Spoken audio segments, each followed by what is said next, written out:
Hello folks, this is Brandon with the Mega Survival School. I'm coming to you today from my very own backyard. This is the very first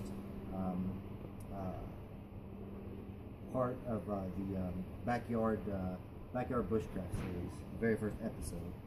So what I wanted to focus on today is one of those cross-discipline skills, and what I mean by cross-discipline is think of self-reliance as a pipe. Okay, when a lot of people think of survival skills, they think that's all the pipe, and that's not the case. So you've got modern survival skills, which is basically your modern statistical 72-hour survival situation where you're expecting some form of rescue. You got primitive living skills. Those are skills that you need to have in your back pocket and in your toolbox for in case you lose, damage, or have your gear stolen.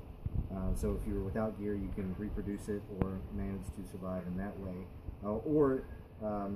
Eventually you're going to use up all the resources you have in your gear, and that is an extended stay where you're not expecting any kind of rescue. And the culmination of those two together forms bushcrafting and fieldcraft. So then we also got homesteading, tool making, everything in between that runs the gamut, and urban survival as well.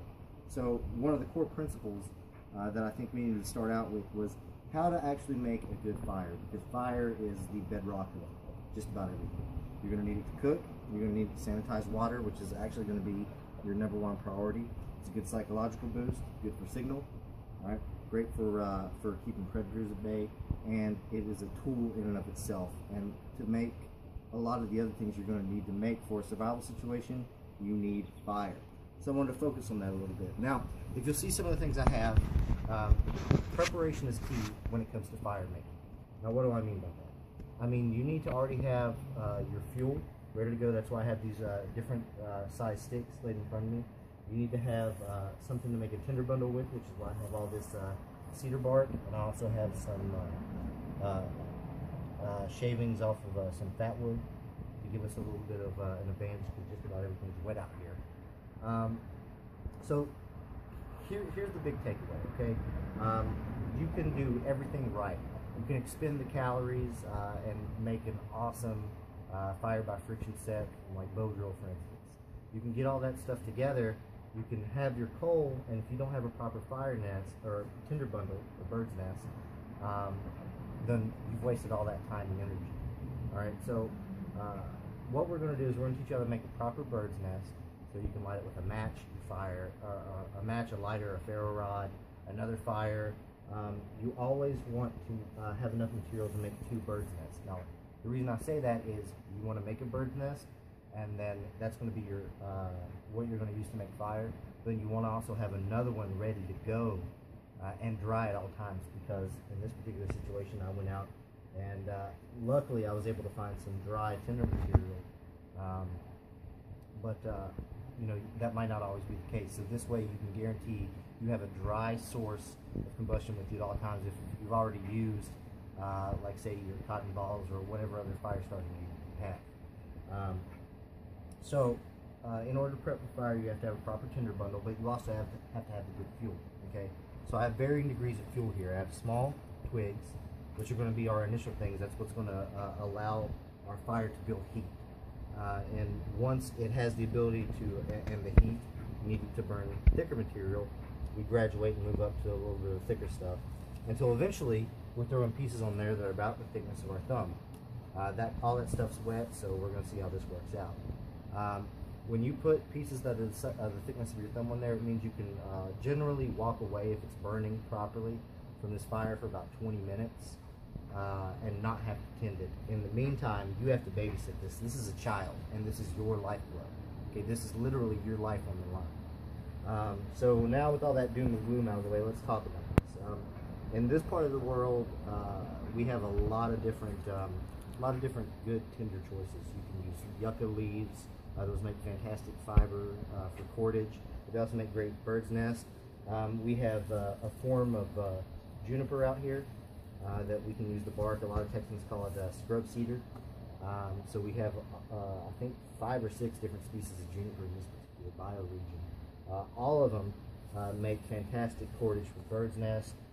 They also make really good fat wood. if you can find some of the standing dead stuff. You have a lot of grasses, but I necessarily don't recommend that. Now, the other thing, you hear people use, and you're going to hear me use as well, bird's nest and tinder bundle interchangeably. That's because our goal is we want to make our tinder bundle about the size of a softball and resemble a bird's nest. And you can actually use a bird's nest in this way. It saves you all kinds of calories. You can just go and snatch one out of the tree. Just be aware in your particular area what laws, if there are any endangered species that nest in your area, because you definitely don't want to be subject to any kind of fines. Now, in a real survival situation, yeah, feel free to go ahead and pull something out of a tree.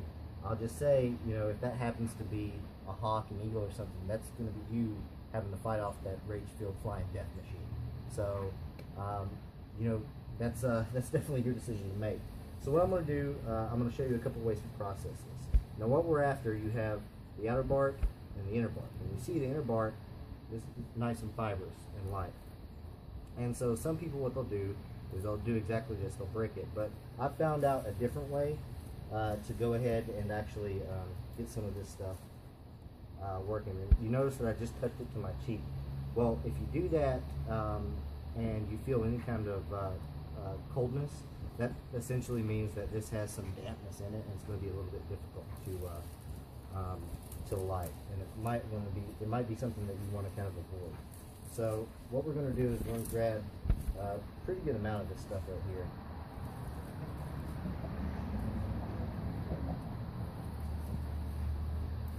And we're going to bundle it up. And we're just going to go quick motions back and forth with our hands like that. You've seen a lot of powder get lost. That's all right now. That will actually form some really great fuel, this powder that you see coming out. But we'll worry about that when the time comes. What we want to do is get this process really quickly, because, you know, we might be in a situation where we're losing our body heat rapidly, and we need to get some fire to make sure we don't get into a hypothermic state. So you'll see this comes out and fibers out really, really nicely. So what I want to do is just keep processing it just a little bit more. And then I'm going to keep this bit on these sticks here to keep it from drawing in moisture. I'm going to test every other piece that I put up in here.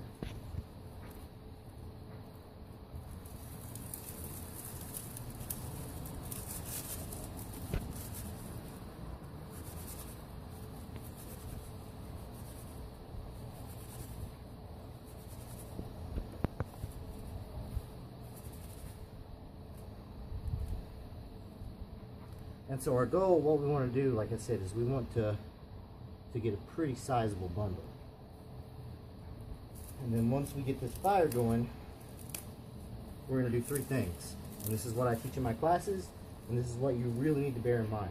As soon as you get your fire started, and make sure that you have enough material around to keep this fire going, you want to throw some, you want to throw your container on the fire and start boiling water. Okay, you want to start sanitizing water, so you can get that in your system as quickly as possible. Because again, rule of threes, you can only go 3 days without water.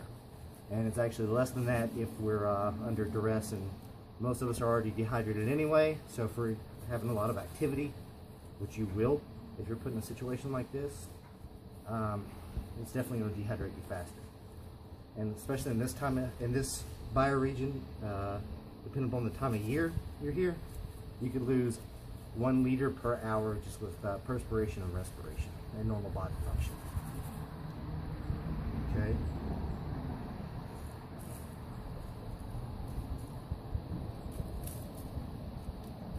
So we're getting pretty close to the size that we need. This is some of this is just bark that I peeled off of a few dead standing juniper trees. And we want our tinder bundle to be varying degrees, just like our twigs, of coarseness. We want it to be as fine as possible on top, graduating to even putting a few sticks on it on the back end. And I'll show you what I'm talking about in a second. Okay, so I got a part that's just not wanting to process.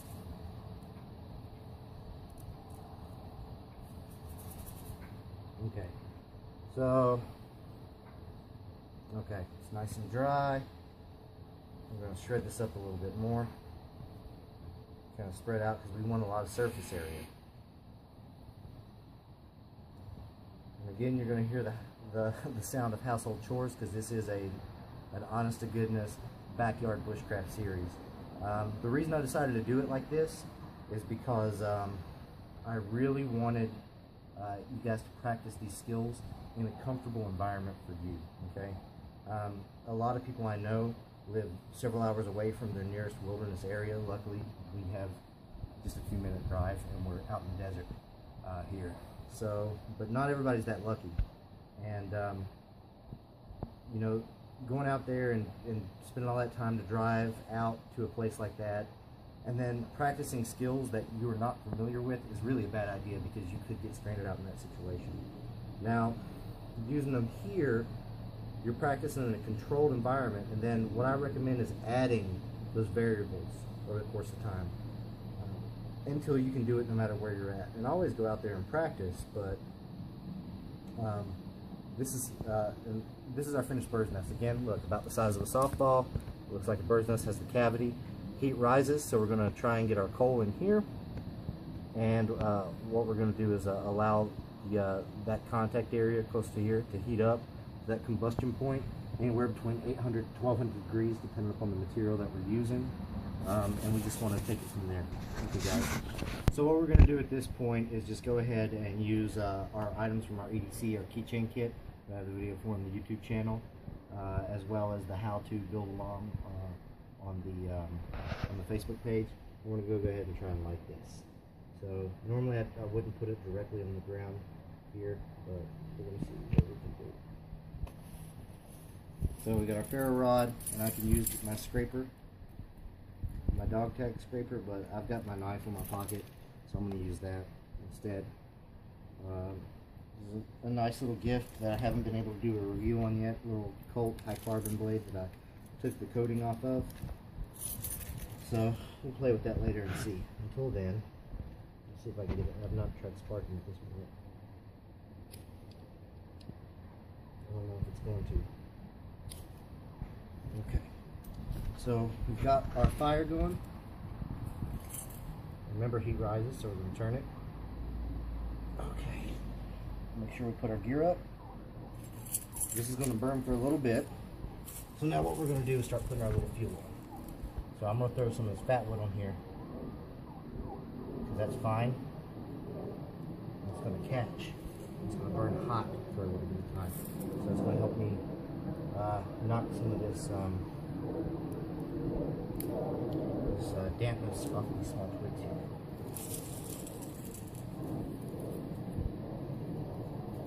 And what I'm doing is I'm stacking it up in a modified TP lay. You can see how I'm going alternating when it's coming from this direction. So what we want to do is close off this back end.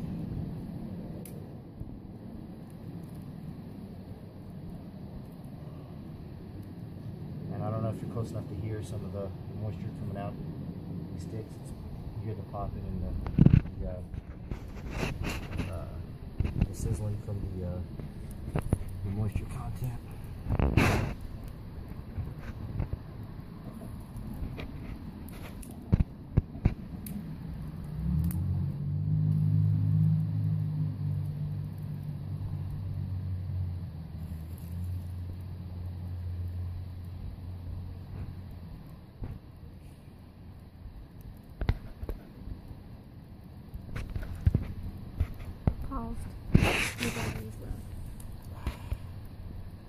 Well, if I can get it going, yeah, I don't care.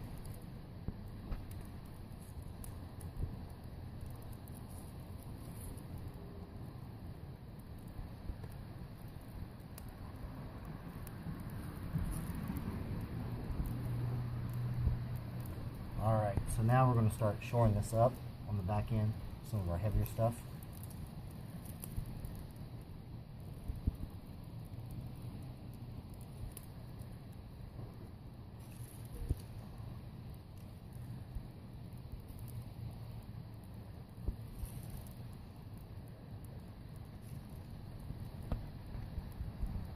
Now if it were raining, one of the other lays that we really want to do is a log cabin lay.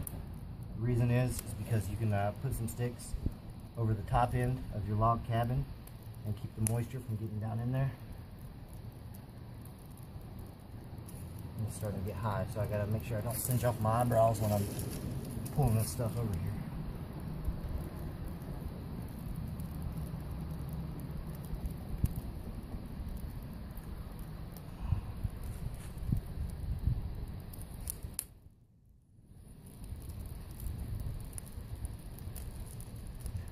Do you want to come over here and get out of the smoke, my wonderful camera person? No, I'm fine. Is it still recording? Yeah. Okay, good. So my wife is helping me out today. This is a good thing for you and your children to do. You got kids, significant other. If you can make it through a bushcraft weekend, that marriage is strong, I promise you. Because there will be some trying times. But I'm lucky enough to have a wonderful wife to help me out. This lady is so awesome. One of my last classes, she was taking photographs, and then she had our son 2 days later. So she was hiking all around the desert trails with us in the middle of July. So that should want to be some brownie points.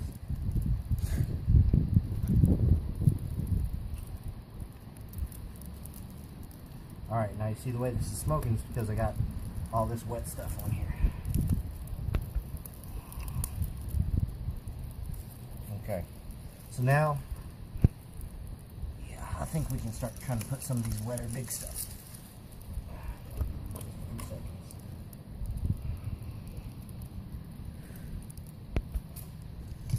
Is it videoing properly? Can you see through the smoke? Are you sure? Get over on this end. Wait.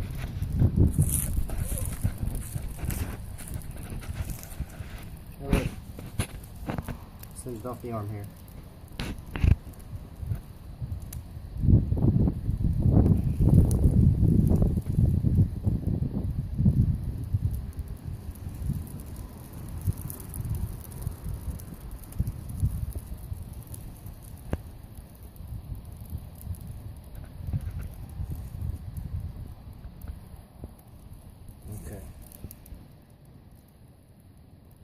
So, it's that easy to get your fire going. Again, it's all about proper preparation. You guys saw how quickly that stuff took a spark.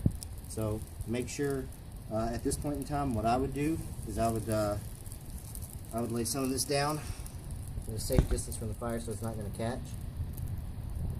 Then I would start processing another bird's nest. Okay, so that way that this guy can start to dry out. Now remember, again, at the same time I said, once you get to this point, you want to put your container on the fire. You want to start boiling your water. From there, what you're going to want to do is start making char. So find another container, if you can, to make char, or if you're carrying one on you, begin making char, and then get this next bird's nest going. So we've got a pretty solid fire rocking right now. So what I want you guys to do at this point in time is try this on your own. All right, I want to see reply videos. All right, I want to see you guys posting your own stuff if you can, posting pictures on the Facebook page or on the YouTube channel. This is interactive, okay? If there's other stuff you guys want me to see done in the backyard series, let me know. But until then, I want you guys to stay dirty. This is Brandon Dunn signing off.